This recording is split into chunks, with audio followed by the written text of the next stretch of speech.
Hi, I'm Mary Lewis, and I'm doing my persuasive speech on ADHD, nature versus nurture.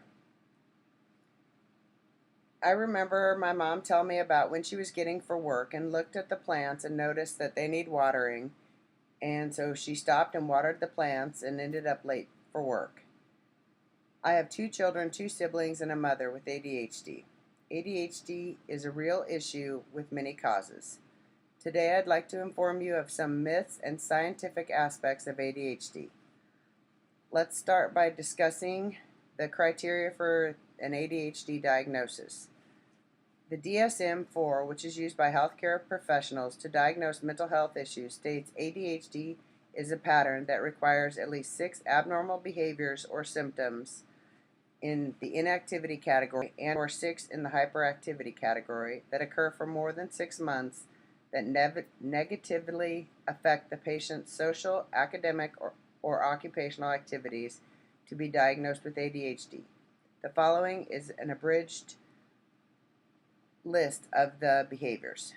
Fails to pay attention to detail or makes careless mistakes, has difficulty remaining focused, does not seem to listen when being spoken to, does not follow through on instructions or fails to finish work, is disorganized or loses things necessary for tasks and activities, is easily distracted by external stimuli, is often forgetful in daily activities, fidgets with or taps hands and feet or inability to sit still, leaves seat when remaining seated is expected, running or climbing where is inappropriate, unable to play quietly, appears unable or uncomfortable to remain still for extended periods of time, often talks excessively, has difficulty waiting their turn and interrupts and intrudes on others.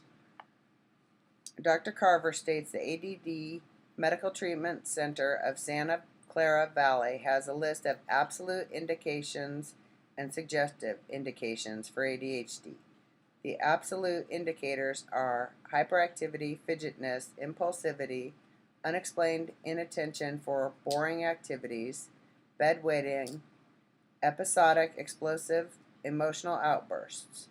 The suggestive indicators are waking slowly, not snapping awake, or being excessively grouchy upon waking, difficulty falling asleep, unexplained irritability and rapid frustration, unexplained negativity with or without depression, verbal and or spatial dyslexia, and hyperfocusing. Now that we know what's needed to be diagnosed with ADHD, let's look at some of the myths. There are many myths regarding ADHD. The National Research Center on ADHD states some people think ADHD is not a real condition, or kids are medicated to give them advantage in school.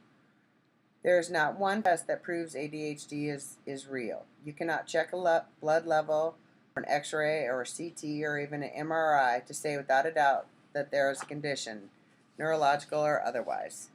There is also not a test to say it is not real. Some people believe the ADHD diagnosis was created to make money.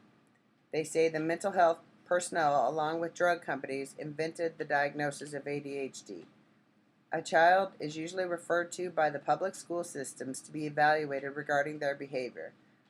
The family will usually have to go to a psychiatrist or psychologist for the initial consultation, which usually costs more simply because it's a specialist and insurance does not cover behavioral services as well. Then more appointments and medication, all costing the family and or insurance companies, continue. Another myth I have heard is that poor parenting causes ADHD. Many people state that if parents were more strict, followed through more often, or used another parenting techniques, the kids would behave appropriately. Parents often try multiple types of parenting techniques to no avail. According to Dr. Carver, normal parenting and teaching techniques do not work for children with ADHD. But I have also found studies that do state family issues increase ADHD. According to Dr. Fula, Dr. Rhodes, and Dr. Smith, they have found that the more family issues such as severe marital problems, low social class, large family size, paternal criminality, maternal mental disorders, and the placement in foster care, the higher the risk for children to have psychiatric disorders, including ADHD.